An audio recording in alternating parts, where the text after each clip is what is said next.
Senate Armed Services Committee meets today to receive testimony on the U.S. policy in the Asia-Pacific region. I want to thank our distinguished witnesses for appearing before us today and for your continued service to the nation. America's national interests in the Asia-Pacific region are deep and enduring. We seek to maintain a balance of power that fosters the peaceful expansion of free societies, free trade, free markets, and free commons, air, sea, space, and cyber. These are values that we share with increasing numbers of Asia's citizens, and for 7 decades, administrations of both parties have worked with our friends and allies in the region to uphold this rules-based order and to enlist new partners in this shared effort, an effort that now extends to states like Indonesia and Vietnam. No country has benefited more from a peaceful regional order in the Asia-Pacific region than China. I'm betraying my advanced age when I say that I still remember being in the Great Hall of the People on the occasion of the normalization between our countries. Since then, China's social and economic development has been remarkable, and it has added to the prosperity of the world. Unfortunately, we increasingly see a pattern of behavior from China that suggests that some of our highest hopes for our relationship are not materializing, and that call into question for nations across the Pacific whether China's rise will in fact be peaceful. Indeed, many of these troubling activities have only increased under the leadership of the new president, who will arrive here next week for a state visit. China's military modernization continues with its emphasis on advanced systems that appear designed to project power, counter U.S. military capabilities, and deny the United States the ability to access and operate in the Western Pacific. At the same time, cyber attacks against the United States are growing in scope, scale, and frequency. Billions of dollars worth of intellectual property, including sensitive defense information, have been stolen. And many of these attacks, especially the recent breach at the Office of Personnel Management, are believed by everyone to have originated in China, despite the administration's unwillingness to say so.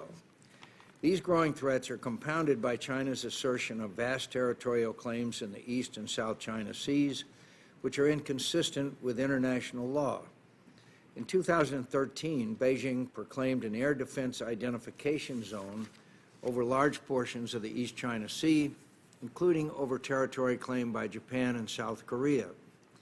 More recently, China has reclaimed nearly 3,000 acres of land in the South China Sea, more than all other claimants combined, and at an unprecedented pace. Last month, China's foreign minister said it had halted these activities, but recently released satellite images show clearly that this is not true. What's more, China is rapidly militarizing this reclaimed land, building garrisons, harbors, intelligence, and surveillance infrastructure, and at least 3 airstrips that could support military aircraft. With the addition of surface-to-air missiles and radars, these new land features could enable China to declare and enforce an air defense identification zone in the South China Sea and to hold that vital region at risk. China is incrementally and unilaterally changing the status quo through coercion, intimidation, even force. Its goal appears clear: the assertion of sovereignty over the South China Sea, a key economic artery through which approximately $5 trillion in shipborne trade passes every year. As one Chinese admiral recently told a conference in China about the South China Sea, quote, "It belongs to China." The United States has rightly rejected this view. As Secretary of Defense Ash Carter said in May, turning an underwater rock into an airfield simply does not afford the rights of sovereignty or permit restrictions on international air or maritime transit. Secretary Carter vowed that the United States will fly, sail, and operate wherever international law allows, as U.S. forces do all over the world. Unfortunately, it's been 4 months since that speech, but the administration has continued to restrict our Navy ships from operating within 12 nautical miles of China's reclaimed islands. This is a dangerous mistake that grants de facto recognition of China's man-made sovereignty claims. And these restrictions have continued even after China sent its own naval vessels within 12 nautical miles of the Aleutian Islands, as President Obama concluded his recent visit to Alaska. After that incident, U.S. officials emphasized that the Chinese ships did not violate international law, which allows countries to transit other nations' territorial seas under what is called innocent passage. That is true, but we've not been asserting our rights just as forcefully. We must uphold the principle of freedom of the seas for commercial and military purposes on, under, and below the water. The best sign of that commitment would be to conduct freedom of navigation operations within 12 nautical miles of China's reclaimed islands in the South China Sea. More broadly, the United States must continue to sustain a favorable military balance in the Asia-Pacific region. We must remain clear-eyed about the implications of China's rapid military modernization. We must take advantage of new and emerging technologies to preserve our ability to project power over long distances and operate in contested environments. We must invest in enhancing the resilience of our forward-deployed forces, and we must continue to help our allies and partners in the Asia-Pacific region to build their maritime capacity, an initiative that this committee seeks to further in the fiscal year 2016 National Defense Authorization Act. None of this will be possible, however, if we continue to live with a mindless sequestration and a broken acquisition system. All of us want to ensure that we avoid miscalculation, but we only encourage miscalculation when there is a gap between our words and our actions, and it is that gap that China has exploited to assert vast territorial claims, bully its neighbors, destabilize the region, and challenge the freedom of the seas. Ultimately, we need to think anew about deterrence. When it comes to China's destabilizing activities, it is not that the United States is doing nothing. It is that nothing we're doing has been sufficient to deter China from continuing activities that the United States and our allies and partners say are unacceptable. The cyber attacks, the economic espionage and theft, the land reclamation, the coercion of its neighbors, and the assertion and attempted enforcement of vast unlawful territorial claims. We need to develop options and act on them to deter these admittedly unconventional threats, or else they will continue and grow. And they will do so at the expense of the national security interests of the United States, the peace and stability of the Asia-Pacific region, and a rules-based international order. With that, I look forward to the testimony of our witnesses today. Senator Reid. Oh, thank you very much, Mr. Chairman. Let me first thank you for calling this important hearing on a maritime security in the Asia-Pacific region, and also thank the witnesses for appearing today. Thank you, gentlemen, for your service to the nation, to the Navy. Thank you both. When Senator McCain and I were in Vietnam, we heard concern from almost every single government official about the heightened tension in the South China Sea caused by China's activities. And Vietnam is not alone in this regard. For the last 2 years, China has undertaken extraordinary and unprecedented reclamation activities on disputed land features in the South China Sea that have alarmed all of the countries in the region, most of which would prefer to resolve these territorial disputes through legal means under the United Nations Convention on the Law of the Sea. These activities appear to have just been the beginning, as China has now turned to militarizing these features by building airstrips and surveillance towers that I believe will further destabilize the region. While there has been some progress on the bilateral strategy to decrease tension between the U.S. Navy and the Chinese Navy through the establishment of new risk reduction mechanisms such as engagement rules for air and maritime safety, our efforts to date do not seem to have had an impact on China's aggressive tactics in the South China Sea. I would like to hear from the witness what the Department believes is the best way forward to address this activity, and whether current efforts are sufficient to de-escalate tension and convince the Chinese government to pursue legal and diplomatic solutions to its territorial disputes with its neighbors. I am also quite concerned with North Korea's recent rhetoric that it is improving its nuclear arsenal in, quote, quality and quantity, further contributing to the heightened tensions in the region. Admiral Harris, I'd especially like to get your assessment and update on the threat posed by the North Koreans and how we are addressing it. And with that, gentlemen, I look forward to your testimony. I welcome the witnesses. Secretary Shear, it's nice to see you again, and thank you for your continued outstanding service, including as our ambassador to Vietnam. And Admiral Harris, I know that you are relatively new in your job, and we thank you for the great job you're doing. And we look forward to your testimony. Begin with you, Mr. Secretary. Thank you very much, Mr. Chairman. Thank you, Ranking Member Reed, and all the members of the committee for inviting me to join you today. I'm particularly pleased to be here discussing the Defense Department's maritime security strategy for the Asia-Pacific region, and to be alongside our very capable U.S. Pacific Commander, Admiral Harry Harris. Last month, the Department of Defense released a report detailing its Asia-Pacific maritime security strategy, which reflects both the enduring interest the United States has in the Asia-Pacific and the premium we place on maritime peace and security in this critical part of the world. This strategy is one element of the U.S. government's larger, comprehensive strategy to uphold maritime security in the Asia-Pacific region and protect America's principled interests in international law, freedom of navigation, unimpeded lawful commerce, and peaceful resolution of disputes. For 70 years, U.S. military presence in the Asia-Pacific has played an indispensable role in undergirding regional peace, stability, and security, and will continue to protect these interests in the future.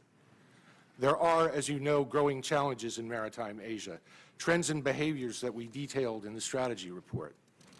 Regional military modernization has increased significantly the potential for dangerous miscalculations or conflict in the maritime domain. Strong nationalist sentiments inflame passions over territorial disputes and discourage good faith negotiations to resolve them. Competition abounds over significant but finite natural resources. And in the South China Sea, China has almost completed large-scale efforts to reclaim land and construct artificial islands on disputed features in the Spratly Islands. While land reclamation is not new, and China is not the only claimant to have conducted reclamation, as the chart to my right shows, China's recent activities far outweigh other efforts in size, pace, and effort. We're concerned about China's long-term intentions for these features and the potential for further militarization of the South China Sea. As we've stated clearly to the Chinese, these actions are not only unilaterally altering the status quo, they're also complicating the lowering of tensions and the peaceful resolution of disputes. But let me be clear. The Defense Department is not standing still in the face of these challenges. We're systematically implementing a long-term strategy aimed at preserving U.S. interests in the military access, building the capability of our allies and partners, and preserving the stability of the Asia-Pacific domain. The Department's strategy comprises 4 lines of effort. First, we're strengthening our military capacity to ensure the United States can successfully deter conflict and coercion and respond decisively when needed. DoD is investing in new cutting-edge capabilities, deploying our finest maritime capabilities forward, and distributing these capabilities more widely across the region. Second, we're working together with our allies and partners from Northeast Asia to the Indian Ocean to build their maritime capacity. We're building greater interoperability and developing more integrated operations with our allies and partners. We are also expanding our regional exercise program with a particular focus on developing new multilateral exercises and expanding training with Southeast Asian partners. The Defense Department is also implementing a new Southeast Asia maritime security initiative. This effort will increase training and exercises, personnel support, and maritime domain awareness capabilities for our partners in Southeast Asia. On that note, I'd like to express our thanks and appreciation to the members of this committee for their work to include a South China Sea-focused maritime capacity building authority in their draft of the FY16 NDAA. I can't emphasize enough how important maritime capacity building is to our overarching strategy. Third, we're leveraging defense diplomacy and building greater transparency. We are trying to reduce the risk of miscalculation or conflict and promoting shared maritime rules of the road. The Department is actively seeking to mitigate risk in maritime Asia, both through bilateral efforts with China as well as region-wide risk reduction measures. These and other elements of U.S.-China defense diplomacy have yielded some positive results. U.S. and PLA Navy vessels have now successfully employed the code for unplanned encounters at sea on multiple occasions during recent interactions. I would note that while the United States operates consistent with the United Nations Convention on the Law of the Sea, we've seen positive momentum in promoting shared rules of the road. Our efforts, and we have seen positive momentum in promoting shared rules of the road. Our efforts would be greatly strengthened by Senate ratification of UNCLOS. Mr. Chairman, I'd like to thank you and other members for your support on this issue. Finally, we're working to strengthen regional security institutions and encourage the development of an open and effective regional security architecture. ASEAN is an increasingly important DoD partner in the department, and the department is enhancing its engagement in ASEAN-based institutions. This includes efforts such as our decision to host ASEAN defense ministers for the 2014 U.S.-ASEAN Defense Forum, as well as Secretary Carter's recent announcement of DoD's commitment to deploy a technical advisor in support of ASEAN's maritime security efforts. Throughout its history, the U.S. has relied upon and advocated for freedom of the seas. This freedom is essential to our economic and security interests, and nowhere more so than in the Asia-Pacific. The Department is constantly working to evaluate the strategic environment and to ensure we have the necessary strategy, resources, and tool to meet the challenges we face. We're clear-eyed about the growing complexity of this task, yet we're making progress that over the long term will be significant in shaping the regional security environment. We're making calculated and careful investments. We're gaining unprecedented access in the region. Our relationships and interoperability with allies and partners are stronger than ever before. Moreover, partners across the region are enhancing their defense cooperation with each other in unprecedented ways. In short, we're deeply committed to the maritime security of the Asia-Pacific region. We don't discount the extent of the challenges, but we're undertaking a comprehensive effort to ensure that maritime Asia remains open, free, and secure in the decades ahead. Thank you very much. Thank you. Admiral Harris. Chairman McCain, Senator Reid, and distinguished members, it's my honor to appear once again before this committee. I'm pleased to be here with Assistant Secretary Shear to discuss the Asia-Pacific maritime security strategies. The United States is a maritime nation, and the importance of the Asia-Pacific region to our nation's security and prosperity cannot be overstated. Almost 30% of the world's maritime trade, as the Chairman said, over $5 trillion, transits the South China Sea annually. This includes $1.2 trillion in shipborne trade bound for the United States. The Asia-Pacific region is critical for our nation's economic future. For decades, this region has remained free from major conflicts, allowing the United States and other Pacific nations, including China, to enjoy the benefits of its vast maritime spaces. However, the security environment is changing, potentially placing this stability at risk. Rapid economic and military modernization and a growing demand for resources have increased the potential for conflict. Peacetime freedom of navigation is under pressure. If not handled properly, territorial and maritime disputes in the East and South China Seas could disrupt stability throughout the region.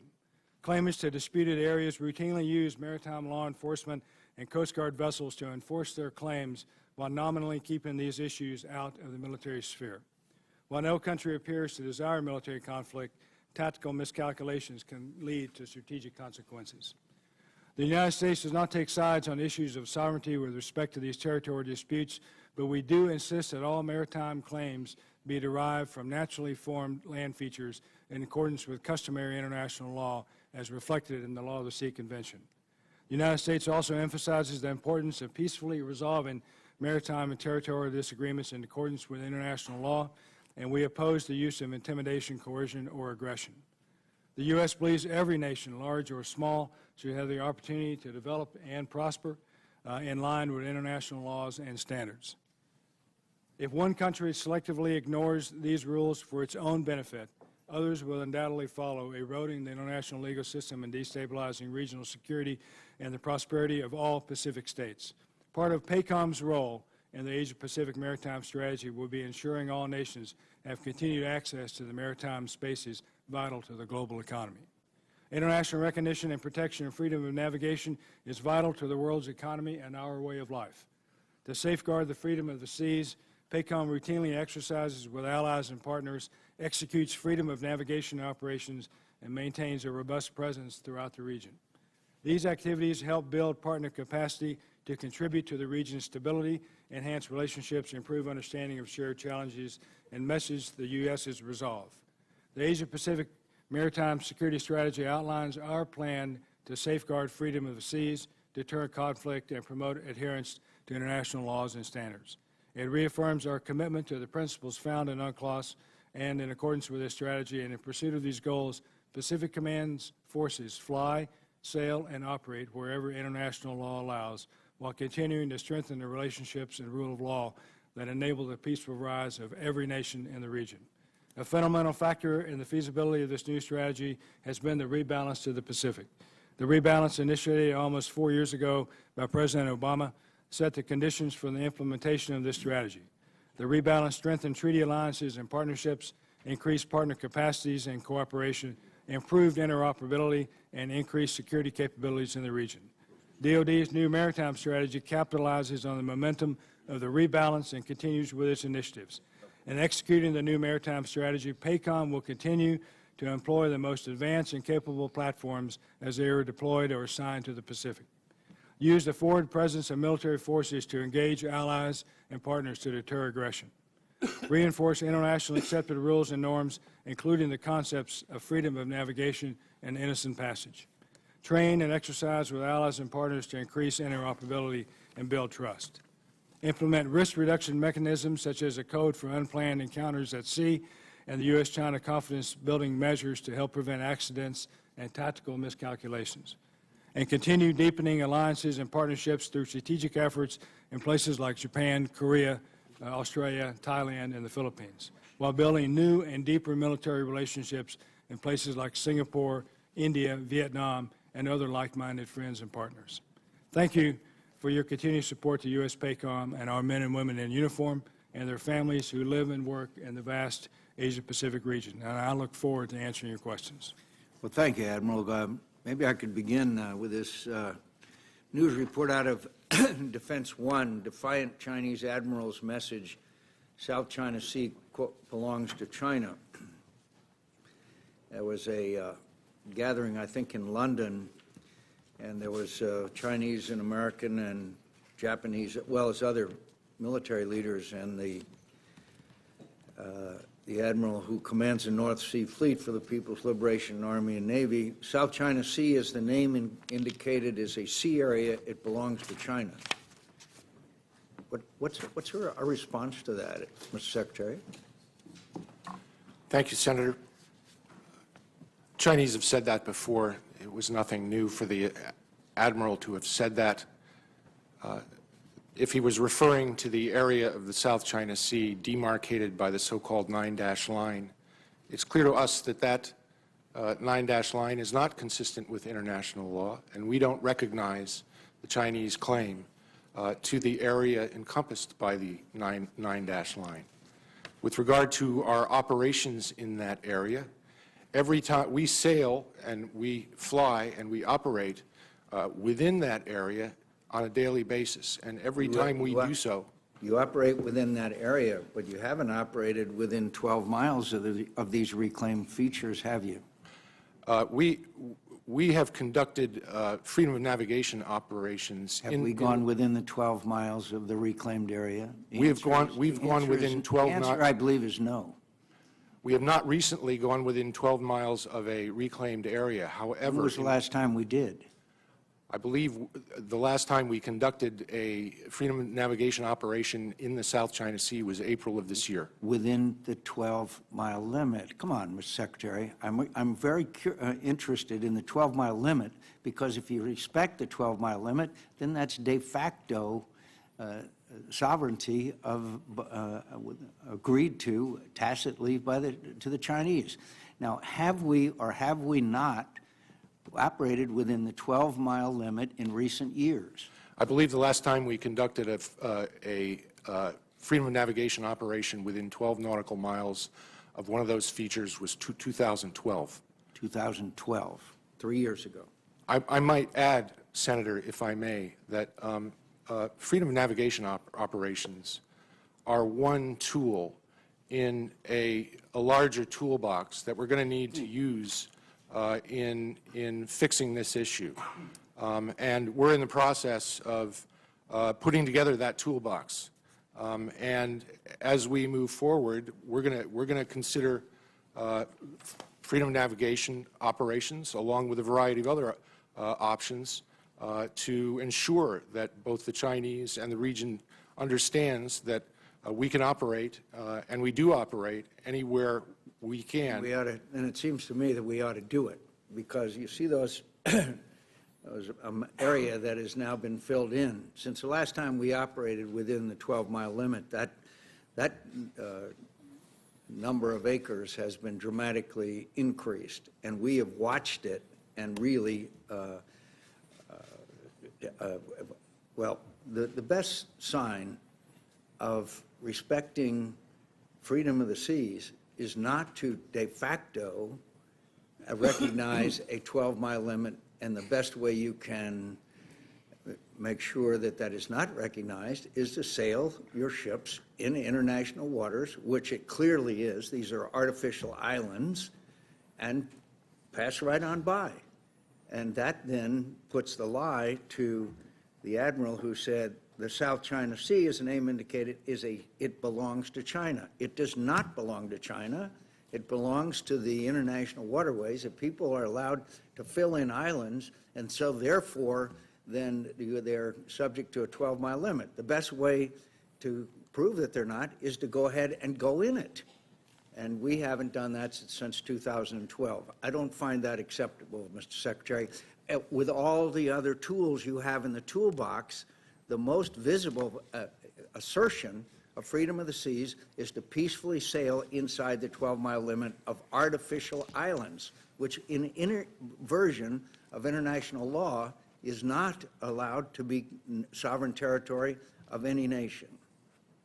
Well, I agree with you, Mr. Chairman, that the South China Sea doesn't belong to China.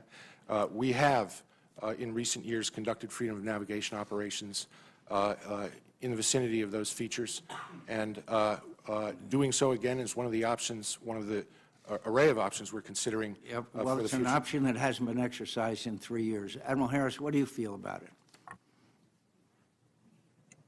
Sir, I agree that the South China Sea is no more China's than the Gulf of Mexico is Mexico's. I think that we must exercise our freedom of navigation throughout the region, and part of my responsibilities as the Pacific Command Commander is to give options to the President and to the Secretary, and those options are being considered, and we'll execute as directed by the President and the Secretary. I've gone over my time, but I just very quickly, Mr. Secretary, with respect to China, do you agree with D&I Clapper's comments that the United States has no effective policy to deter China in cyberspace? Last week, he testified before the House Intelligence Committee. The United States lacked, quote, both the substance and the mindset of deterrence in cyberspace. I would refer to what the President said last Friday when he stated that we can have a competition in cyberspace with China or with other countries, but we'll win. And what we are seeking is understandings with other... Are we winning now? I agree with General Clapper that deterring actions in cyberspace is very difficult. Are we winning now? I think everybody knows that we have the capability to You know, Mr. Secretary, we've known each other a long time. I mean, are we winning now, in your view? I think it's too early to tell, Mr. Chairman, but Okay. we're doing our best. Thank you, Senator Reid. Well, thank you very much, Mr. Chairman. And just to clarify the type of operations, have we conducted flyovers of these artificial facilities recently? When's the most recent flyover? I defer to the Admiral on that question, sir. Senator Reid, we have not conducted a direct flyover, overflight of any of the reclaimed lands, the territories that China has reclaimed recently. So that is another option that you have, but you have not exercised that option. You're correct, sir. We have a lot of options that are on the table. Mr. Secretary, just stepping back a bit, one of the things that's happening in China now is extraordinary economic volatility, growth rates that are being challenged, which, if you have an insight, if you don't, then let me know. But this economic, and it may be long-term, it may be just something that's a cyclic, but is it encouraging them or discouraging them when it comes to these policies as tax on see? Your insight, is it something that, you know, they felt several years ago that they had sort of turned the corner, that their economic power was so great that they could begin to move forward? Are any of those questions being raised internally now in China about their capacity, or the alternative would be, are they going to double down because they've got economic problems at home, and therefore we can expect them to be even more provocative? Any insights? Those are all extremely relevant questions, Senator. I'm not an economist and I'm not an expert on the Chinese economy, but I think that to the extent that the Communist Party relies on economic performance for its legitimacy, then I would suspect it's very concerned about recent overall economic performance. And I think we have to be alert to the possibility that the Chinese might use a problem in foreign affairs to distract people's attention from their domestic problems. On the subject of Chinese assertiveness, I think it's only natural for a country like China that is growing in wealth to turn to military modernization. I think Chinese military modernization and the growth of their defense budget has been extremely robust. We remain very concerned about the pace of growth in the Chinese defense budget, and the lack of transparency and the overall effect that has on regional stability. And of course, as they modernize, one would expect them to become more assertive abroad, and that's just what we're doing, and that's something that we are addressing with this regional security strategy. Admiral Harris, as I indicated in my opening remarks, there's concern about North Korea. In fact, I recall when we met in Singapore, you expressed significant concern. Can you just briefly give us your latest update about the North Korean activities? And also, I might add, since China shares a border with North Korea, are they at all being helpful, or do they recognize the threats that are posed by the regime in North Korea? Senator, I believe that, as I've said before, that North Korea is the greatest threat that I face in the Pacific, as a Pacific Command commander. I think that you have a leader in North Korea who has nuclear weapons and is seeking the means to miniaturize them and deliver them intercontinentally, and that causes me great concern. He's got 20,000 to 30,000 artillery pieces within a range of Seoul, amounting to several 100,000 rockets that place 28,000 American troops plus their families and the 700,000 American citizens who live on the Korean Peninsula in danger. So I view the threat from North Korea very seriously. I think that China's influence on North Korea is waning, or China doesn't have the influence on North Korea that it had in the past. So that is also an area of concern. There are many areas globally where we cooperate with China, and one of the areas in the past where we have received cooperation from China has been to mitigate the behavior in North Korea. We're not seeing that today, and that causes me great concern. So one of the initiatives that we have with the Chinese is not just checking their disregard for international law of the sea, et cetera, but also re-engaging them to work together to face a very significant threat in North Korea. Is that accurate? You're correct, sir. I mean, I've been very critical of Chinese behavior in the last 2 years, but I've also been, I've acknowledged where China has been helpful, and they've been helpful in removal of chemical weapons from Syria, and the counter-piracy efforts off the Horn of Africa, and the search for the Malaysian airliner MH370 off of Australia, and the support to the Philippines in the November 2013 typhoon that hit that country. So we should acknowledge those good things that China has done. At the same time, be critical and hold them account for those negative things they do. Mr. Secretary, you have a quick comment on that? Sir, if I may add to that, we exchange views with the Chinese on North Korea regularly. I did so in Beijing with my Chinese PLA counterparts just 10 days ago. The Chinese reiterated to me, as they have in the past, that their influence with North Korea is limited, particularly under the new regime. During the recent crisis related to the North Korean provocation on August 4, it wasn't clear to us that the Chinese had a lot of contact with the North Koreans or were able to significantly influence them. Are they worried about that? I think they are. Thank you. Senator Inhofe. Thank you, Mr. Chairman. Let's talk about assets current and future. The Admiral Harris, one of the DoD lines of effort in our Asia-Pacific Maritime Security Strategy, it says by 2020, 60% of naval and overseas air assets will be home ported in the Pacific region, okay? Now, when you say that, right now, in terms of our vessels, we have a fleet of 270, it should be 305, and you're projecting now saying 60% of what it will be in 2020. What kind of figures are you looking at in calculating that? I've got a meeting. Senator, the numbers you cited are correct. We have in the 270 range now. In by 2020, we should have a little over 300 ships, around 310. So we're talking 60% of actually a larger number, not a small. A larger number that we would anticipate would be available by that time, and I hope you're right. But now, the source of those have to come up from other commands. Is that correct?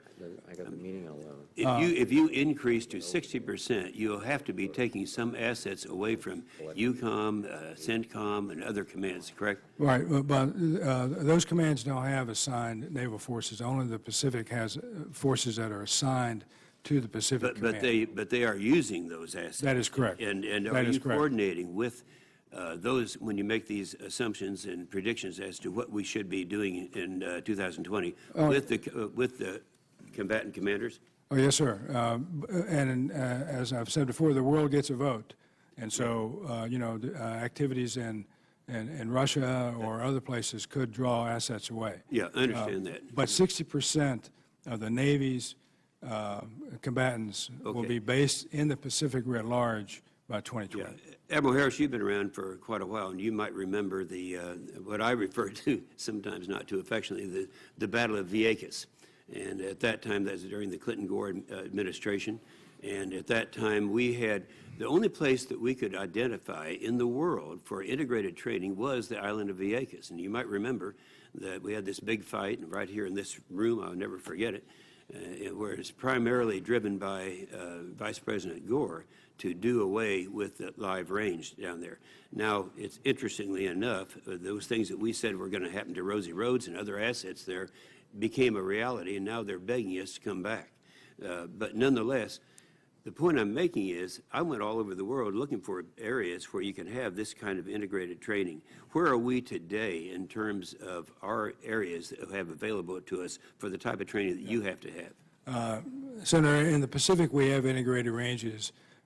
In Hawaii, the Pacific Missile Range facility is one of the finest in the world.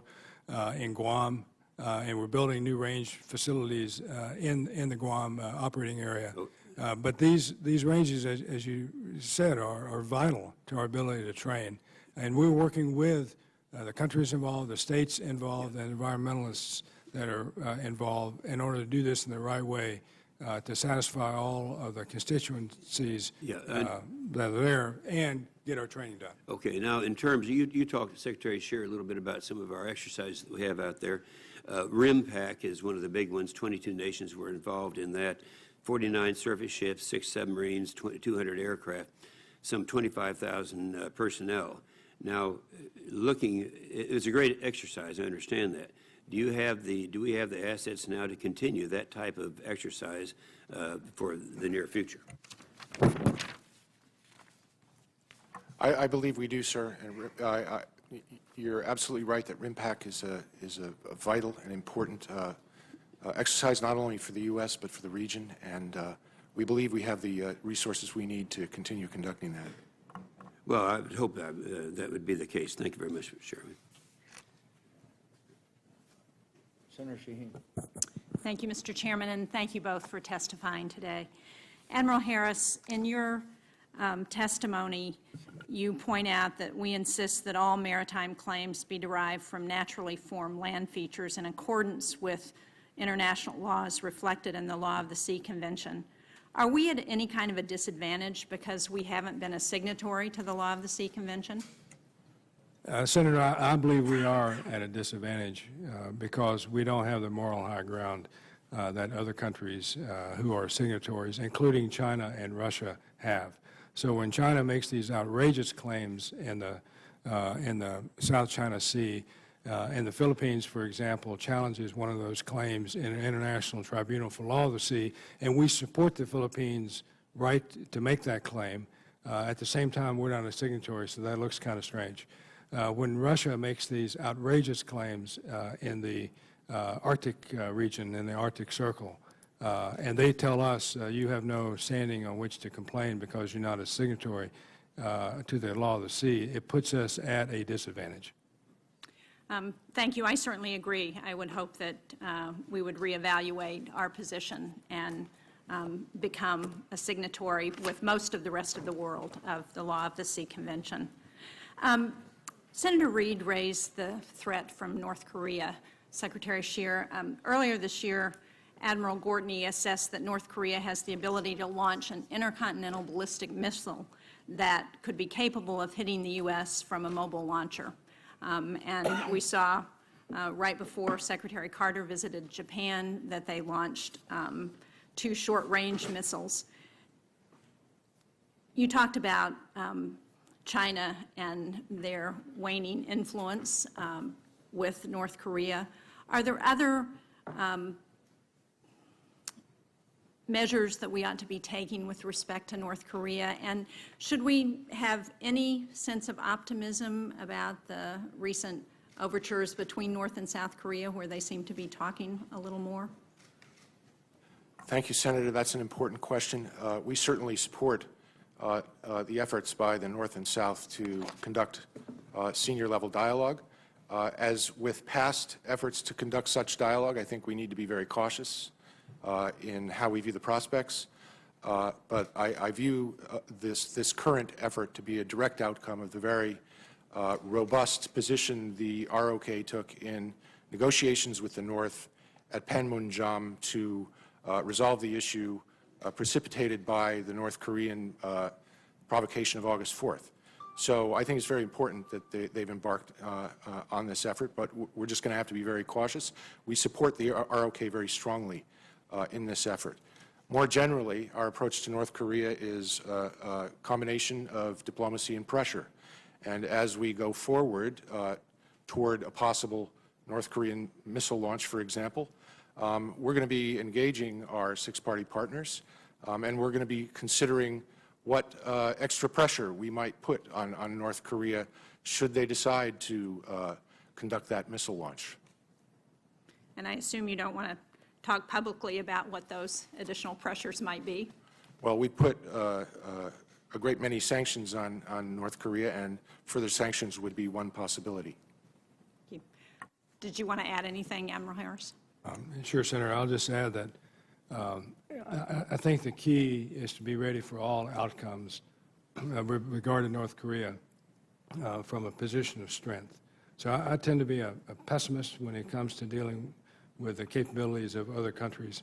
And so, again, it's best to be cognizant of all outcomes. And that's why things like ballistic missile defense are important, and we strengthen South Korea's ability in their BMD systems, and that is why I personally believe the THAAD on the peninsula is important as well, the Terminal High Altitude Missile Defense System. Thank you. There's been a lot of discussion today, and earlier this year, Admiral Roughead, for example, noted that for the last decade, the U.S. has flown with impunity in Iraq and Afghanistan with no threat to anti-air weapons.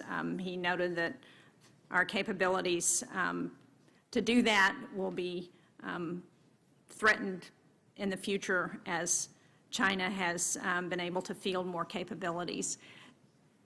I guess I would first say, do you agree with that assessment? And then can you talk about what that new technology that China's developing and our ability to stay ahead is how that's going to be affected by sequestration. And I don't know which one of you wants to.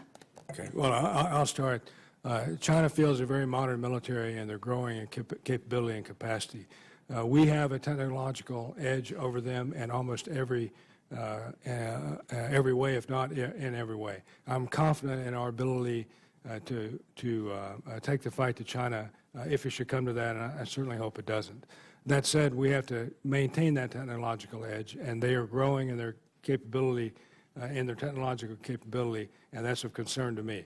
I think we need to have fifth-generation fighters, for example, and we need to have a lot of them. That's Joint Strike Fighter, the F-35.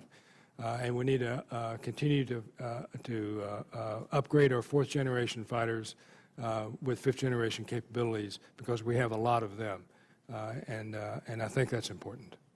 And Secretary Shear, I know I'm out of time, but you just may want to add what you think if cuts go back into effect for fiscal year 2016, what that would do to our ability to continue to have that technology. Well, we're certainly concerned about the possible effects cuts may have both on current operations and our ability to develop the new technologies we need to maintain our military dominance in the region. And that's something that Secretary Carter is extremely interested in. Our Defense Innovation Initiative is designed to develop those capabilities we're going to need to counter area access and denial strategies and to maintain our superiority in the region. So we're committed not only to deploying our best capabilities to the region now, we're committed to devising the technologies we need to maintain our edge. Thank you. Thank you, Mr. Chairman. Thank you, Mr. Chair. Thank you, gentlemen, for being here today. We appreciate it very much. It was reported earlier this week that Japan will be providing $832 million in infrastructure aid to Vietnam and another $1.7 million worth of ships and equipment to them as well to help counter the rising of China. So I am very glad that our allies are improving their relationships to counter the Chinese aggression. Both Japan and Vietnam are key allies for us here in the United States, and developing that strong security and economic partnership with both Japan and Vietnam will allow us to better check China's aggression in that region. So for both of you, if you would please, how will this new agreement between Vietnam and Japan improve that security situation in that region?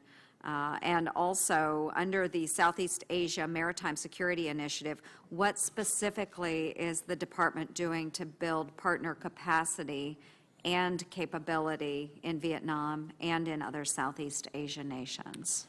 Thank you, Senator. That's a great point. We strongly support Japanese efforts to coordinate with us in building partner capacity, particularly with Vietnam, countries like Vietnam, the Philippines, and probably in the future Malaysia. This is something that I worked on with my Japanese colleagues while I was ambassador in Hanoi, and I'm delighted to see that it has come to fruition for the Japanese side. And we're interested in taking similar actions, as you state, in our Maritime Security Initiative, which is in the FY16 NDAA. That's a 5-year, $425 million program, and we greatly appreciate the committee's support on this effort. Under that initiative, we hope to not only improve physical capacity of our partners in say, providing, for example, Coast Guard vessels, but we want to improve their institutional capacity. We want to improve their sustainability, and that's something very important with the Philippines. We want to improve their professionalism. So this would be a very broad program designed to raise the level of, particularly of the maritime law enforcement capabilities of our partners in the region. Senator, I was in Vietnam in my previous assignment as a Pacific Fleet Commander, and I just returned from the Philippines a few weeks ago. I welcome Japan's overtures and their efforts to improve the capacity of both countries, of Vietnam and the Philippines. I think Vietnam presents an ideal opportunity for us as we work more closely with them. I think that that is another indication of the response of the region to China's bad behavior in the South China Sea, where countries that previously were at odds with us, or actually leaders of the non-aligned movement, are now coming to us for assistance and are opening themselves up to us. And that's one of the costs that China has to bear for its bad behavior in the South China Sea region. Very good, thank you. And you have mentioned, both of you, the Philippines several times, and they have proven to be a great ally, whether it's the global war on terror, hurricane humanitarian relief efforts, and so forth. Are there specific steps that we can take or should be taking with the Philippines at this time to further develop those relationships? You're right, Senator. More can be done. When the President was in Manila last year, he stated publicly that our commitment under the Mutual Defense Treaty to the Philippines is ironclad, that no one should have any doubt about the extent of our commitment under that treaty. And we are working with the Philippines, both in terms of, we are already working with the Philippines, even before we implement the Maritime Security Initiative, to increase their capabilities, to train and operate with them, and to overall strengthen their ability to resist Chinese coercion. Okay, thank you, gentlemen, very much. Thank you, Mr. Chair. Thank you, Mr. Chairman, and thank you, gentlemen. Admiral Harris, thank you so much for the briefing you gave me last month in Honolulu. You mentioned, Admiral, that North Korea is the greatest threat that you face as Pacific Commander, and you noted that China's influence in North Korea is waning. Is there another country, i.e. Russia, that's stepping into this vacuum in relationships with North Korea? Senator, I don't know of any Russian overtures with North Korea other than what I've read in open sources, where they have always had some relationships with them because of their histories. But I believe that today the greatest threat I face is North Korea. But North Korea today, in my opinion, is not an existential threat to the United States as Russia is. In the Pacific, as you know well, Russia has a long coastline, and they have at least 2 major naval bases, including one for their ballistic missile submarines, 2 major air bases, and then a host of smaller operating bases in the Pacific. So these are things that I worry about as I look at the panoply of threats that the United States faces in the Pacific. And Secretary Shear, we read recently that the Russians have recently approved significant infrastructure projects in what the Japanese call the Northern Territories. And there have been numerous visits to these remote locations by Russian leaders. So they are becoming active in that part of the world, not to mention in the Arctic. And I do share the concern that Admiral Harris raised, that we are at a disadvantage by not being signatories to the Law of the Sea. Would you share that assessment? I agree with you, Senator, on the importance of ratification of the Law of the Sea. I agree with the Admiral on his assessment of Russian activities in the Asia-Pacific, and let me stress that our maritime strategy is designed to encompass Russia as well as China, as well as other challenges in the region. What do you make of Russia's activities in the Northern Territories? Is this for domestic consumption, or does it have further reaching consequences?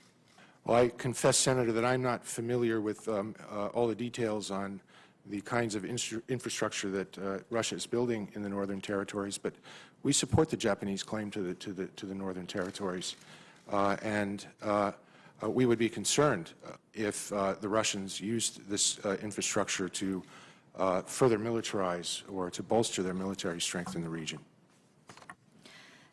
Admiral Harris, I was in Okinawa last month because, of course, part of the Indo-Asia-Pacific rebalance to this part of the world involves the movement of or closing of Futenma facility.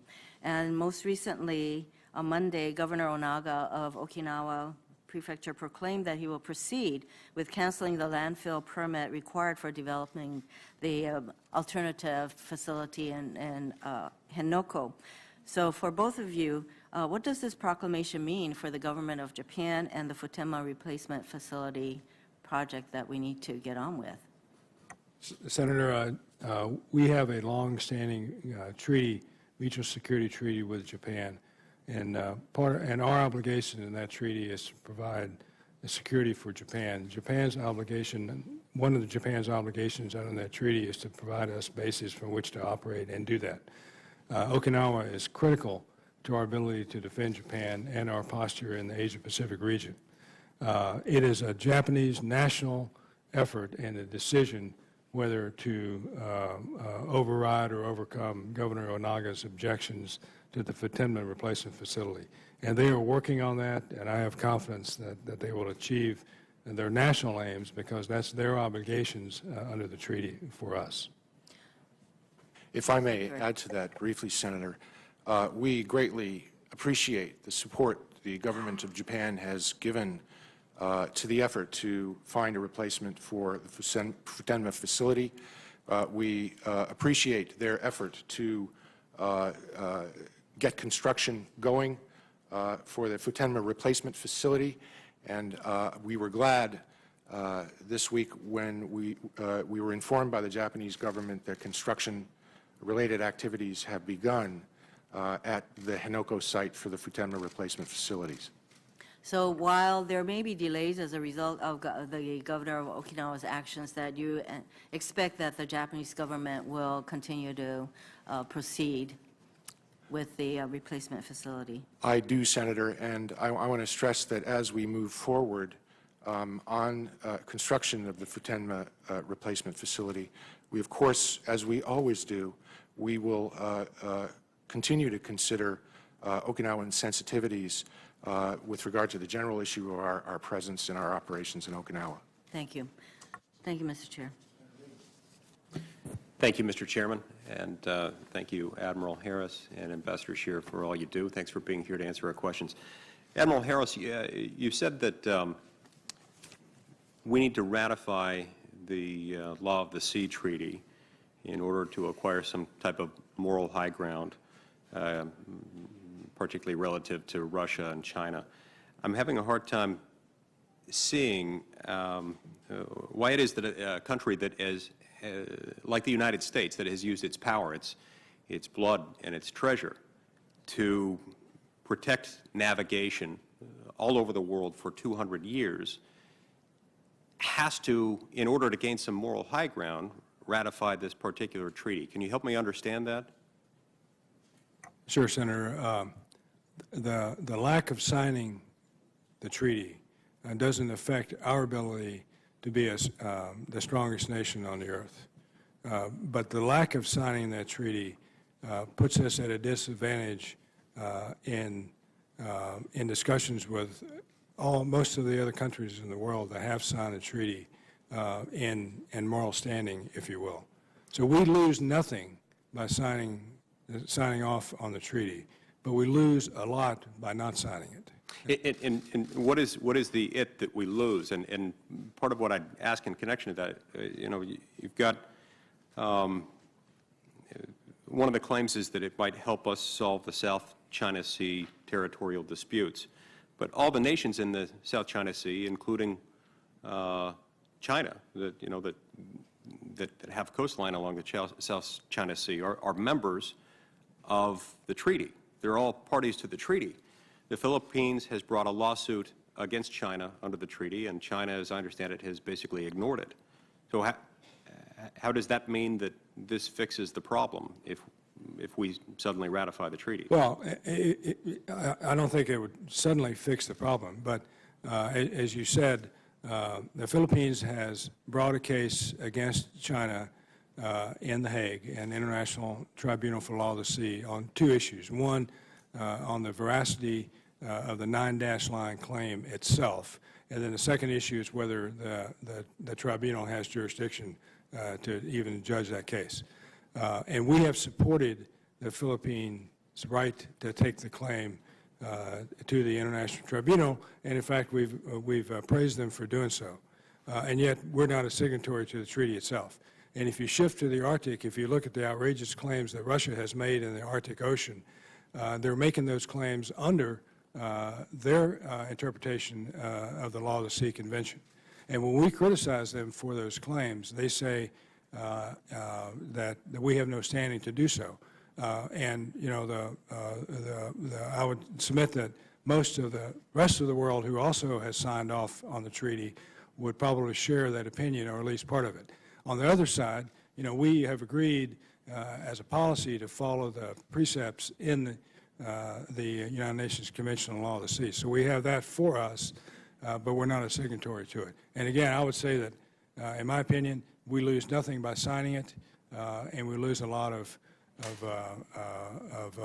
moral high groundedness, if you will, by not signing it. But if we're following the precepts in the treaty, notwithstanding the fact that we haven't ratified it and we're therefore not formally a party to it, I struggle with how that changes the moral high ground, and particularly when I don't think there's any country on earth that has a greater claim to moral high ground, particularly when it comes to navigational issues, when it comes to naval issues, than the United States, which for 200 years has kept shipping lanes open and safe. Can you tell me what navigational rights, if any, does the Navy lack today that it would suddenly have if we were to ratify that treaty? So the Navy would lack nothing, whether we ratify the treaty or not. The United States would gain standing by signing off on the treaty. And that standing, how would that standing benefit us in a material way relative to our interests in that part of the world? Well, in some cases, under the convention sets up a framework for ocean exploration, for example, and it says that without getting into some of the real particulars, you go out to 200 miles, and that's your continental, your exclusive economic zone, and then out beyond that is the open ocean zone, if you will. And there are companies today, American companies, that won't explore out in that region beyond the 200-mile exclusive economic zone because they're not sure whether any competing claim will have an effect on them or whether they will lose in this international tribunal or other places. So I think that we lose an economic opportunity by not signing off on the treaty because it places in jeopardy the legal question, not the military or the strength question, but it places in jeopardy the legal question of what happens out beyond the exclusive economic zone for our companies that will gain an economic benefit from that. Okay. I see my time's expired. I don't doubt the sincerity of your feelings on this. I would take issue with one aspect of what you said, though, that regardless of what benefits you might see from this, I wouldn't say that signing on to a treaty is without any cost on our part and without us giving up anything, particularly whereas here the treaty sets up a system that would, however incrementally, erode our national sovereignty. Thank you, Mr. Chairman. Gentlemen, thank you for your public service. Admiral, where we have had the near misses in the 200-mile area that China is challenging us both in ships and in airplanes, we have successfully avoided those near misses where they have challenged us. You want to give us some insight into what your instructions are to our pilots and our ship captains with regard to those kind of incursions? Sure, Senator. What I've told the component commanders at Pacific Fleet and Pacific Air Force is to tell their pilots and crews to do is to continue to insist on our right to operate in international airspace and in the maritime space. When challenged by Chinese fighter aircraft or our aircraft or to maintain professional flight profiles, predictable flight profiles, and we have means to record that activity, and then we'll see what happens. So the last time we saw a very dangerous event was in the middle of last year, where the Chinese flew an aircraft over a P-8 and did a barrel roll over the top, which is a dangerous maneuver in acrobatic circles, let alone in an intercept regime in the open ocean. And we most recently have seen that again, but I'll give the system credit for that intervening period of time. We've seen very few dangerous activities by the Chinese following that August 2014 incident. And I think that's a tribute to the mill-to-mill relationship and the political relationship where we have worked with the Chinese to come to an agreement on the maritime and in the airspaces for confidence-building measures. Well, that's good news. Now, is it going to be all the more strained given the 200-mile out from China area? But now, when you look at that map where they're filling in all of those islands, and now they're claiming almost that entire ocean as theirs, are we going to see more and more of these incidents well beyond their 200-mile limit? Certainly the potential exists for more incidents.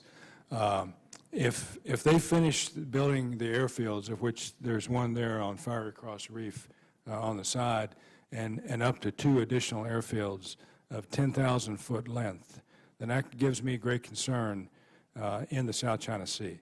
You know, if you look at National Airport, for example, a National Airport is only 6,700 feet long, capable of landing any airplane, any commercial airplane that we have.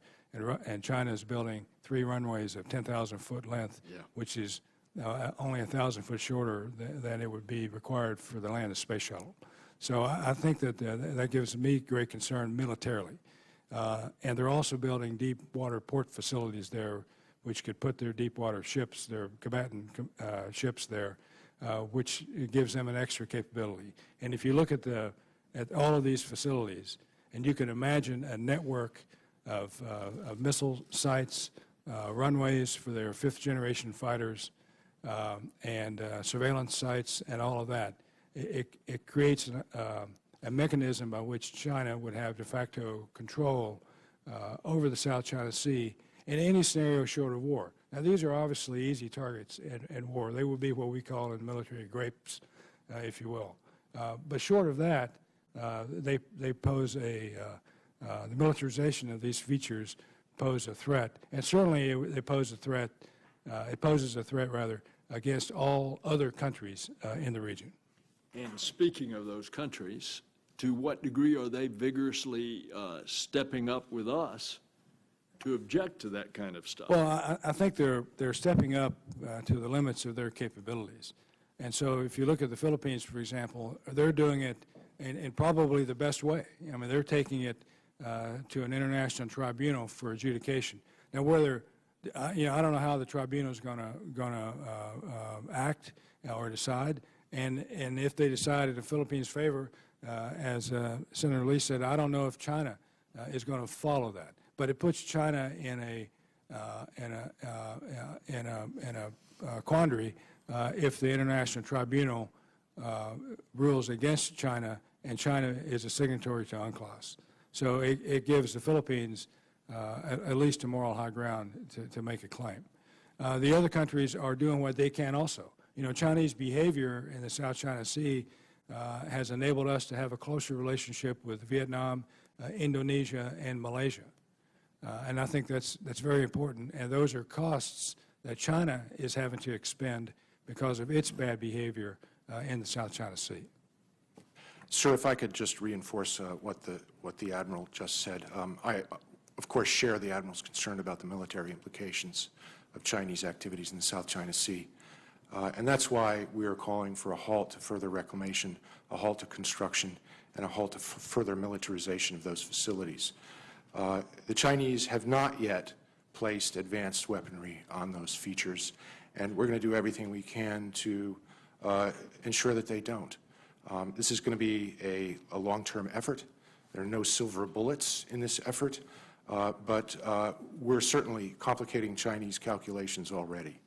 And if you pull back for a minute and look at our goals, which include safeguarding freedom of navigation and deterring coercion, I think we've made some gains in both these areas. We continue to operate freely in the South China Sea, and we continue to prevent the Chinese from coercing our allies and partners into concluding deals that are not in their interests and not in our interests with regard to claims in the South China Sea. That we freely operate in the South China Sea is a success. It's a pretty low bar, Mr. Secretary. Senator Sullivan. Thank you, Mr. Chairman, and thank you, gentlemen, for your service. I think it's clear just from the testimony here and previous statements that we have a confused policy within the South China Sea with regard to the built-up islands, and as you know, confusion can cause miscalculations. Let me just give you kind of one example of it. We were in Singapore for the Shangri-La Dialogue, the Secretary and the Secretary Reid, Senator Reid, Senator Ernst, the chairman. Secretary Carter, I thought, had a forceful statement at the time. You know it, you've seen it, we will fly, sail, anywhere. And then he stated, quote, "After all, turning an underwater rock into an airfield simply does not afford the rights of sovereignty or permit restrictions on international air or maritime transit." Pretty strong statement in a very critical place. Admiral Harris, you later stated, I think at the Aspen Forum, it is U.S. policy to afford a 12-mile limit around all the islands that are in the South China Sea, and it's been long-standing policy, not because they're occupied or built up by China, but just in general. So to me, that's a dramatic contrast. You have the PACOM commander saying something very different than the Secretary of Defense. That's confusion. We obviously have three policy-making centers going on here, the uniformed military, DOD civilians led by Secretary Carter, and the White House. In your professional opinion, Admiral Harris, what should we sail or fly inside the 12-mile area with regard to those islands, as Secretary Carter stated we should? Senator, I believe that there's only one policy-making center, and not three, and that runs through the Secretary of Defense. No, but I'm asking your professional opinion as a military. And I believe that we should be allowed to exercise freedom of navigation and flight, maritime and flight, in the South China Sea against those islands that are not islands. Inside the 12-mile limit. Depending on the feature. You know, if... What about that one? That one, yes. We should be able to fly. Have you or Secretary Carter asked the White House for permission to do that? Senator, I have given policy options, military options, to the Secretary, and I would leave it to the Secretary or the Ambassador to address whether... What has the White House said when you've asked permission to go within the 12-mile zone of a feature like that? Senator, PACOM, along with the Department of Defense, are options-generating institutions, and the Secretary is particularly interested in options with regard to the South China Sea in general. But I mean, I just asked a simple question. What did the White House say if you asked for permission to go inside the 12-mile limit? What did the White House say? Conducting that kind of freedom of operation, freedom of navigation operation is one of the operations we're considering. You're not answering my question. Did you ask the White House for permission to do this, and what did they tell you? Sir, I'm not able to discuss current policy deliberations, but I can assure you that that's one of the operations that the administration is considering. Okay, I appreciate you just answering the question. Again, I'm just not able to go into the details. So I think when the Secretary of Defense makes a definitive statement like that at a very important meeting of defense ministers in Asia, and then we don't follow up on it, it undermines our credibility. And that's something that we can't afford anymore. Our credibility is undermined everywhere in the world, and we do it here. It would be good if you could give me an answer to that question. You're obviously dodging it right now. Sir, I'd be delighted to give you the best possible answer, and I think that is that I'm just not able to. I want to turn real quick to the Alaska incident that the chairman mentioned. I thought our reaction was it was immediate, it was muted, it was almost apologetic relative to the way the Chinese respond when we come within 12 miles of one of their islands. You know, the President of the United States was in Alaska at the time. Do you believe that that was a coincidence that he was there, or do you believe that was a provocation? That the Chinese were aggressively off the coast of Alaska when the President of the United States was visiting? Well, I'm not in a position to describe Chinese thinking on this, but... What's our analysis, either of you, from your perspective? Senator, they were conducting an exercise with the Russians in the northern Pacific, and I believe, my opinion, is they went into the Bering Sea to demonstrate their capability to operate that far north, and then they decided to go home. Do you think it was time to coincide with the President of the United States? No, I don't think it was, my opinion. I mean, I'm not going into any intelligence matters at all. They were having an exercise with the Russians, and I think that exercise was long planned, and then they decided to go into the Bering Sea. They were near there anyway, and then they turned south and headed home. I think it was coincidental, but I don't know that for a fact. And their transit south was an expeditious transit, innocent passage through two Aleutian Islands. That's their right to do under international law, as is our right to do in international law wherever we operate. Thank you. Mr. Chairman, I thought it was more of a provocation and a demonstration of their interest in the Arctic. I'm not sure that this White House would recognize a provocation if it was slapped in the face, and we need to be aware of that. Thank you, Mr. Chairman. Thank you, Senator Sullivan. On behalf of the chairman, Senator Tillis. Thank you, Senator Reid. Admiral Harris, thank you for the time that I was allowed to spend with you out in headquarters. We've got a very thorough brief, so I'm not going to cover that ground, but I appreciate it, and I know that in your public statement or your opening statement and in the conversation you've covered some of it. But I do want to get back and maybe build on questions that Senator Inhofe asked, and it had to do with the rebalancing, where we're going out and saying that we're putting more assets as a percentage of the base into your area of command. But we continue to miss the point that the base is shrinking. So part of what I'm trying to do is get my head around a number of different variables that really let us measure the gap between China and the United States and our allies. You said when we were out there in the briefing that quantity has a quality of its own. And so that right now we still continue to enjoy an advantage over the Chinese in terms of the assets we have in the region. When you start trending out to 2020 and beyond, and you take into account that they may have more ships, but their survivability doesn't compare to our own, and the technology on board doesn't compare to our own, at what point does the gap, if you were projecting, assuming sequestration was going to be in place, I hope that that's not true, but let's assume that we are, and the current plans for downsizing, at what point do we really reach a point to where it's a fair fight or we may be at a disadvantage? I don't want us to be in a fair fight, incidentally, so I want to know when it is, and then at what point does it erode to where we have a quantitative or qualitative disadvantage in the against China? Yes, sir. I'm all for having unfair fights, and I think that those fights ought to be unfair in our advantage.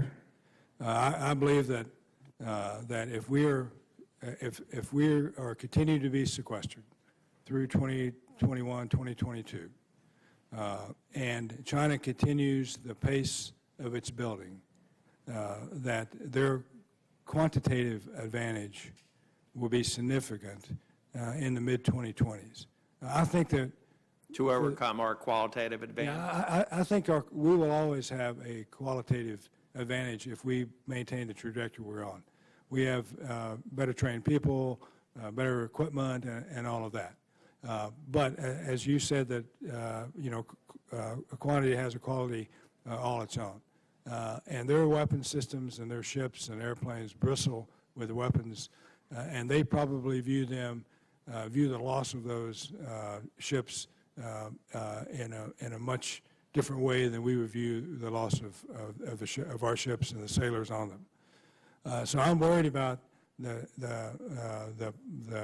pace of the Chinese buildup against the likelihood or the possibility that we're going to be we will continue to be sequestered. And I think that will pose a very real problem for us in the 2020s. And I think that we should look at that very closely, sir. Has there been work done to try and put that on paper? It may not be appropriate for an open setting, but to take into account our own unilateral capabilities in the regions, the added capacity of our allies. It's another advantage that we share there. We have allies, they don't really. But has there been anything at that level that I can put my hands on to really understand that, and then the trending out into the mid-20s? And Ambassador? I think with regard to China, we put out the annual China Military Power Report, and I think that's a good measure of where the Chinese have been and where they're going with regard to military modernization and their capabilities. Does that include a matchup against our projected capabilities, assuming sequestration, the other policies that are the givens right now? It does not, sir. Yeah. That's more or less what I'm talking about, to try and figure out where the gap is and where we really have to sound the alarm that we're letting the margin of advantage erode. Yeah. Senator, the U.S.-China Commission, a body that's chartered by Congress, puts out an annual report that's exceptional in reading about China's capabilities. So I would commend that to you as well. Thank you. As far as the allies go, we have 5 treaty allies in the Pacific of varying degrees of capability, but whether they would be with us in every fight is a matter for them to decide in the fight at hand. And so, while I count the delta in numbers between us and China, I try not to count the quantity of assets our allies have, because depending on the situation at hand and their own national decisions, we might have to fight alone. Thank you. And Senator Reid, if I may, the only thing, I don't think it came up in the discussion, but either for the Ambassador or for Admiral Harris, to what extent do you believe that the trade agreement, in this particular case TPP and the partners there, is another key part of our military strategy down in the South China Sea and the Pacific? It's definitely a key part of our strategy, Senator. The TPP is not just economically beneficial, but it's strategic. And I think our partners understand that. The Vietnamese certainly understand it. When I was ambassador in Vietnam through last year, the Vietnamese had an acute understanding of the strategic importance of TPP, and it will be one of the ways in which we further knit together Southeast Asian integration and ASEAN strength. Not all ASEAN members are TPP partners, but TPP will certainly raise economic activity through the region, and countries like Vietnam are among those TPP partners which will benefit the most. Thank you. Thank you. Thank you, Senator Tillis. I've been informed that some of my colleagues are returning from the vote on the floor and would like to ask questions, and that gives me the opportunity to ask a few questions so they return. So, Admiral Harris, we have spent a great deal of time talking about the South China Sea, but India and Australia are actually conducting joint maritime exercises in the Indian Ocean, actually anti-submarine exercises, and presumably that's because of the presence more and more often of Chinese submarines in that area. So can you describe these operations? Does this represent another challenge to the existing security arrangements in the area? Senator, we're seeing Chinese submarine deployments extend further and further, almost with every deployment. It has become routine for Chinese submarines to travel to the Horn of Africa region, the North Arabian Sea, in conjunction with their counter-piracy task force operations We're seeing their ballistic missile submarines travel in the Pacific at further ranges, and of course, all of those is of concern. With regard to India and Australia, Australia is one of our principal allies in the Indo-Asia Pacific region, certainly an ally with tremendous capability.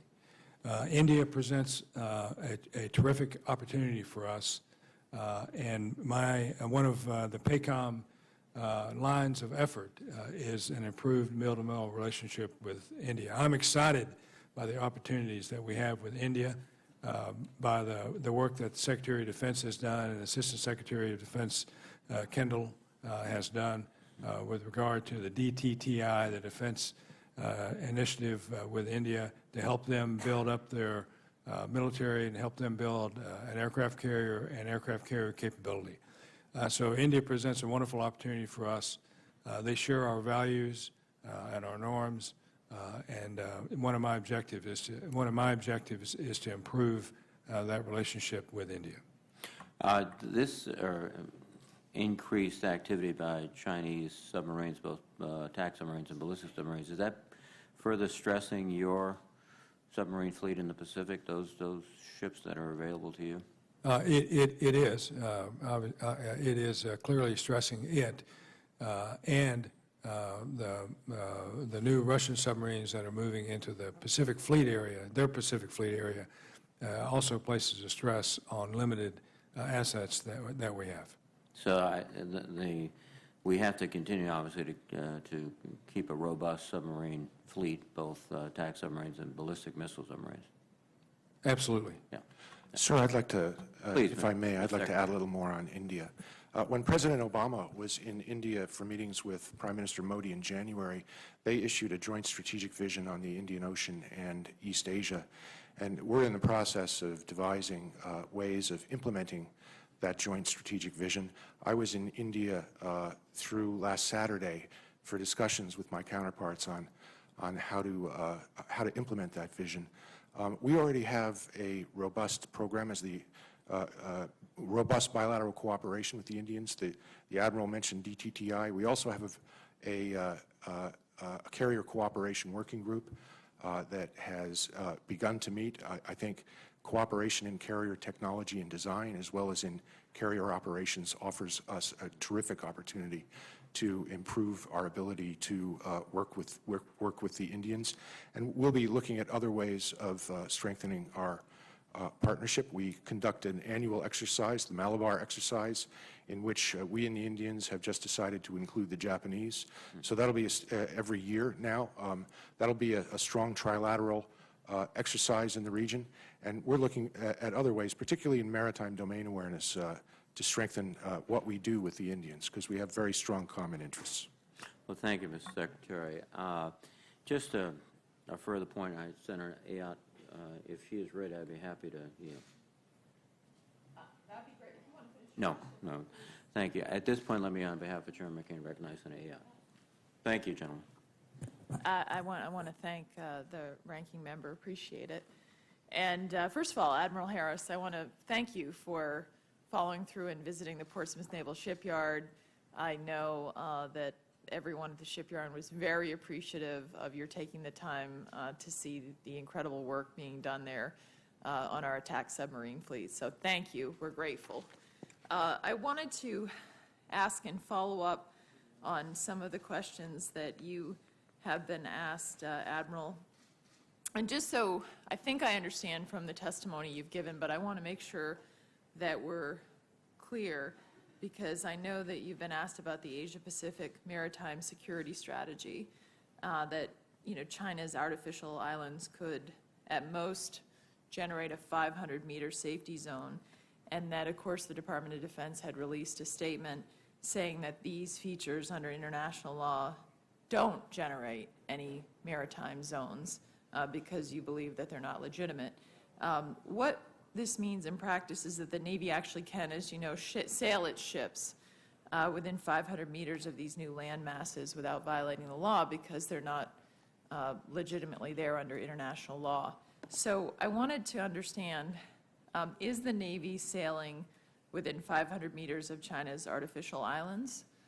at this point? No, ma'am. Okay.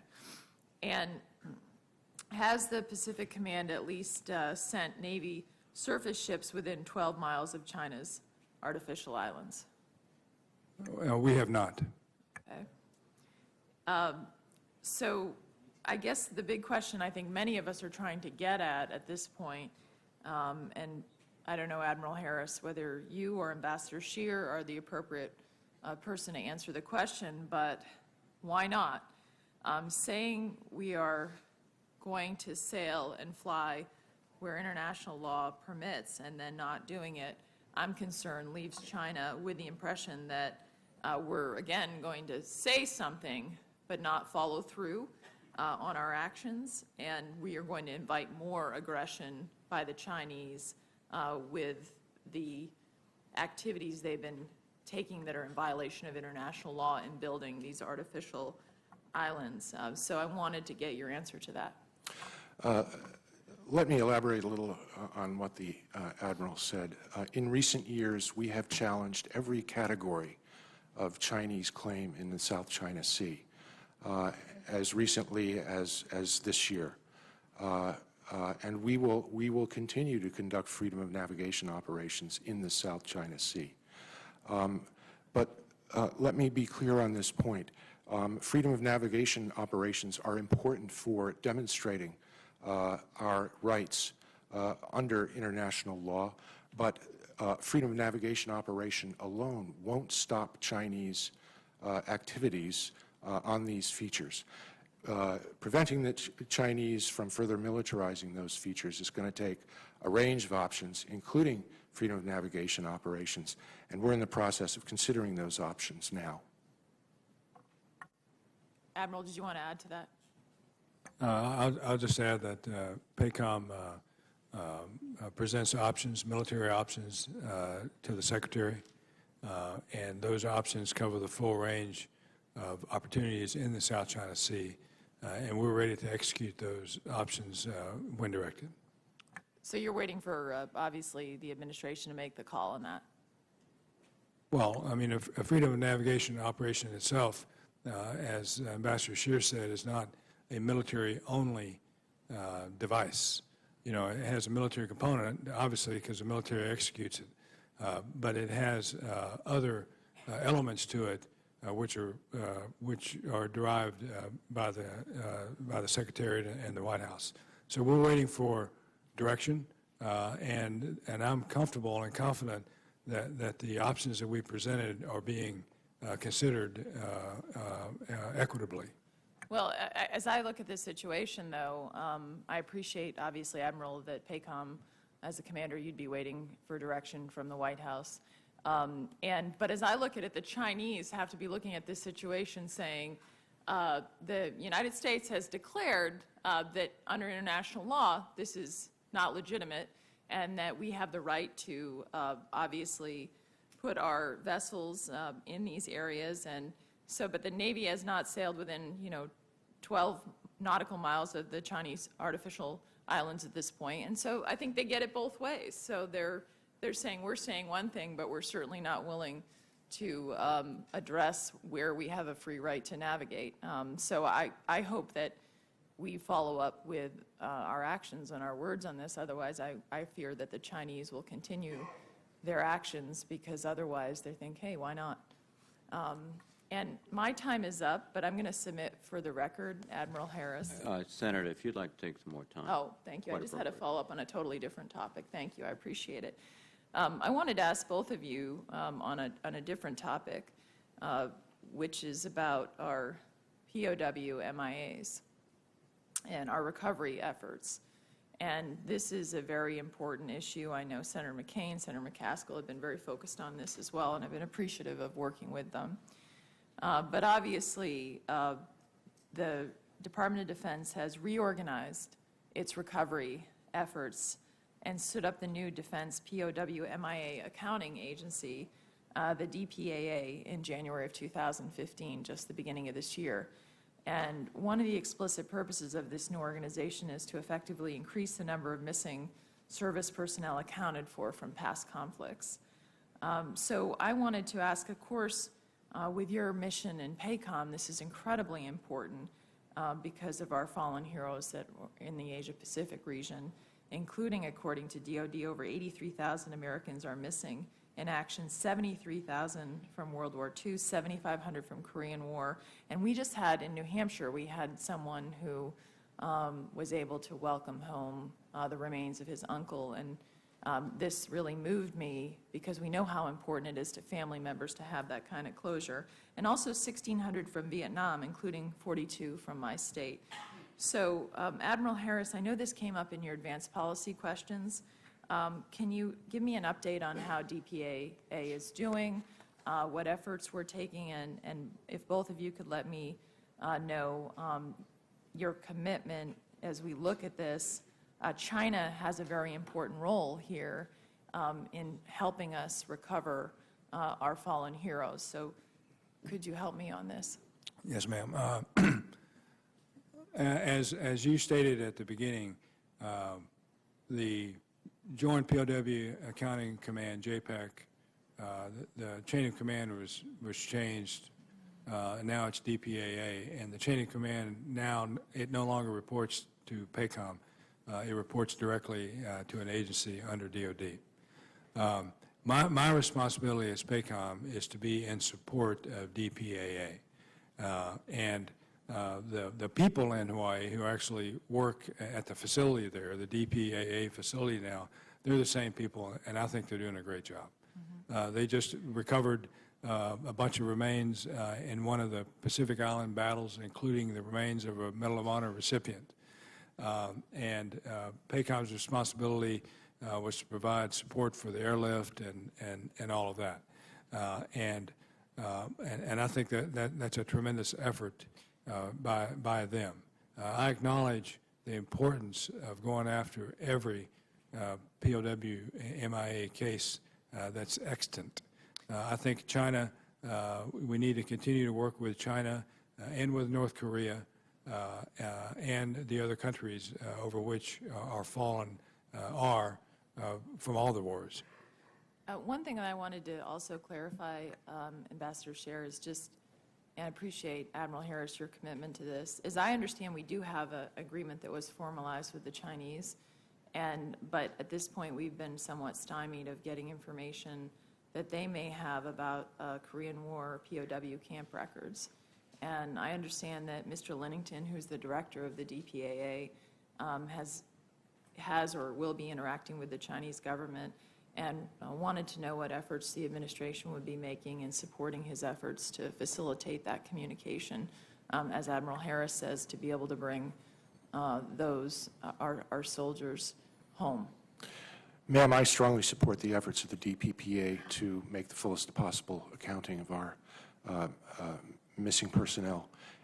And as ambassador to Vietnam, I visited recovery sites, I participated in recovery ceremonies, and as assistant secretary, I hope to support the efforts of the DPPA just as strongly. I'm aware of Director Lennington's efforts in regard to China and more broadly, and I support those efforts in discussions with my counterparts. Great. Thank you both for that commitment. I appreciate it. We do not want to ever forget and make sure that we can bring as much closure to our families and bring our soldiers home. Thank you very much. Gentlemen, thank you for your testimony this morning. And on behalf of Chairman McCain, let me now adjourn the hearing. Thank you. Thank you, sir.